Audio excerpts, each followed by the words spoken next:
Welcome back to మన thoughts. ఈరోజు మనం మాట్లాడుకునే టాపిక్ గేమ్ చేంజర్ మూవీ గురించి మాట్లాడుకుందాం. సినిమా చూసిన తర్వాత నా ఒపీనియన్ చెప్పాలంటే పర్లేదు, బాగుందని అనిపించింది. శంకర్ గారు ఎప్పటిలాగానే ఒక మెసేజ్ ఫిలిం అయితే తీశారు.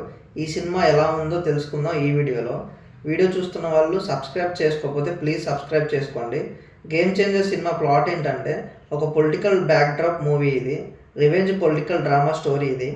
రామ్ చరణ్ గారు వన్ మ్యాన్ షో అని చెప్పొచ్చు. యాక్టింగ్ అయితే ఇరగదీశాడు. 3 క్యారెక్టర్స్ పర్ఫెక్ట్గా సెట్ అయ్యాయి. ప్రతి క్యారెక్టర్లో మంచిగా నటించాడు. నాకు అన్ని క్యారెక్టర్స్లో అప్పన్న క్యారెక్టర్ చాలా అంటే చాలా బాగా నచ్చింది. జీవించేశాడు. ఆ క్యారెక్టర్ ఇంకా ఉంటే బాగుండేది అనిపించింది. ఐఏఎస్ క్యారెక్టర్ అయితే బాగానే చేశాడు. ఓవరాల్గా Ram Charan one man show అని చెప్పొచ్చు. హీరోయిన్స్ కైరా అద్వానీ అండ్ అంజలి గారు కూడా బాగా యాక్ట్ చేశారు. తమన్ బ్యాక్గ్రౌండ్ మ్యూజిక్ బాగుంది. సాంగ్స్ బాగున్నాయి. ఫస్ట్ హాఫ్ ఇంటర్వెల్ సీన్ అయితే చాలా బాగుంది. స్టార్టింగ్ నుంచి ఉన్న కథకు తగ్గట్టుగా ఆ సీన్ అయితే మంచి ఇంపాక్ట్ ఇస్తుంది. సెకండ్ హాఫ్ నెక్స్ట్ లెవెల్లో ఉండబోతుంది అనే కైండ్ ఆఫ్ వైబ్ అయితే ఉంటుంది. ఇంటర్వెల్ బాగుంటుంది. సెకండ్ హాఫ్లో అప్పన్న సీన్స్ బాగుంటాయి.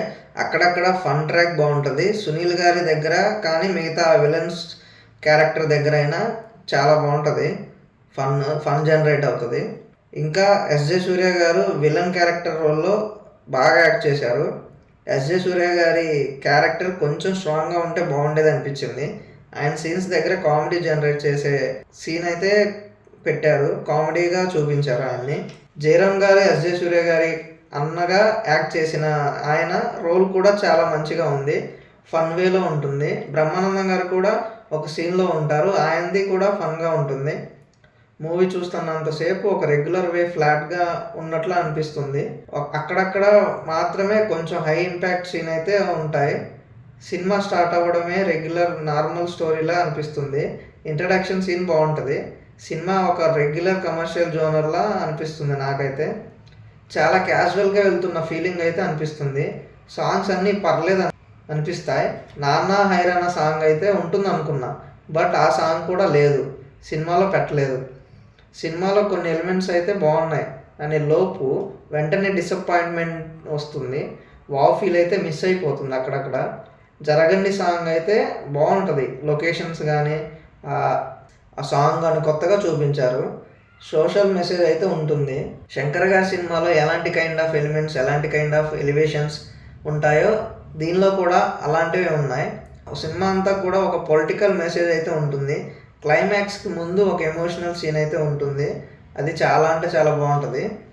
శంకర్ గారు హీరోని ఎలివేట్ చేసి చూపించాలని అనుకుంటాడు, బట్ అది వర్కౌట్ అవ్వలేదు సినిమాలో.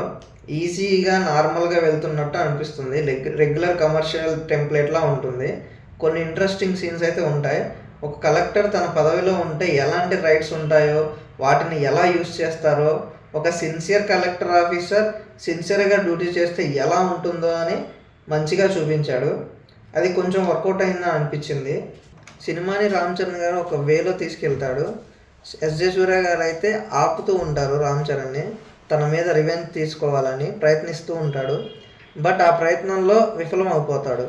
ఆయన కైండ్ ఆఫ్ యాంగ్రీ ఎక్స్ప్రెషన్స్ కానీ మాడ్యులేషన్లో జనరేట్ చేసే ఫన్ కానీ చాలా అంటే చాలా బాగుంటుంది. అక్కడక్కడ కొన్ని పొలిటికల్ డైలాగ్స్ అయితే ఉన్నాయి. అవి సినిమాకి బాగా కనెక్ట్ అవుతాం. చాలా వరకు నచ్చుతుంది. కొన్ని సీన్స్ పరంగా బాగుంటాయి అక్కడక్కడ. సినిమాలో అందరూ బాగా చేశారు. రామ్ చరణ్ గారు బాగా చేశారు. అన్ని క్యారెక్టర్స్ డిఫరెంట్గా ఉన్నాయి. స్టూడెంట్గా, ఫాదర్గా, ఐపీఎస్గా, ఐఏఎస్గా అన్ని రకాలుగా చూపించారు. శంకర్ సినిమాలో ఒక మ్యాజిక్ ఉంటుంది. ఆ మ్యాజిక్ ఇందులో కనిపించలేదు. రామ్ చరణ్ గారు డ్యాన్స్ అంతగా అనిపించలేదు. నేను మంచి స్టెప్స్ ఉంటాయి అనుకున్నా, బట్ అవి లేవు సినిమాలో. ఎస్జే సూర్య గారిది, జయరామ్ గారిది ఇంపార్టెంట్ రోల్స్ వీళ్ళిద్దరివి. శ్రీకాంత్ గారిది, రాజీవ్ కనకాల గారిది కూడా ఇంపాక్ట్ ఉన్న రోల్స్. శంకర్ గారి స్క్రీన్ ప్లే అయితే మిస్ అయిపోయింది. ఓవరాల్గా సినిమా అయితే పర్లేదు, ఒకసారి చూడొచ్చు అని అనిపించింది. ఈ సినిమా కానీ మీరు చూసినట్లయితే మీకు ఎలా అనిపించిందో కింద కామెంట్ చేయండి. మరిన్ని టాపిక్స్ కోసం please subscribe to my channel.